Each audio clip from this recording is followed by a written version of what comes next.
Yo mga paps, for today's menu, yan o, katawan ng saging yan mga paps, tapos nyog, mga resulta ng bagyo mga paps, tapos ipa, yan, ipa o darak sa ibang lugar mga paps. No feeds tayo ngayon mga paps. Bali yung katawan ng saging na yan mga paps ay medyo fermented na yan, lagyan natin ng molasses at tubig, yan.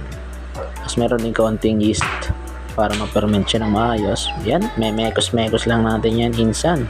Yan, sama-sama. Wala talaga tayong page ngayon mga paps. At gusto naman yan mga manok. Manamis at makikita nyo nga dito. Pati aso.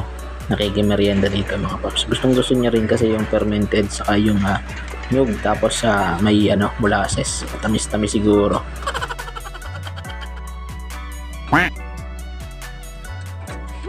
Grabe, pangasar yung amo, no? Siyempre, yung mga manok natin dito mga paps, may sanay na yan sa mga ganyang pakain. Tapos naka-pre-range naman sila mga paps. Kung mapapansin nyo nga yung ating range, wala masyado nakakatubong damo dyan. Yan o. Kasi nga, mahilig sila dyang magtuka-tuka at magkaykay. Kahit yung mga nakakulong natin mga paps, katulad nito na naka-breeding pen. Yan. So, ito. Binibreed natin para sa for meat naman. Ang sarili lang naman to lahat mga paps. At kahit ganito yung mga patuka natin mga paps, makikita mo yung mga manok ko malusog at matataba. So sobrang bibigat pa niyan.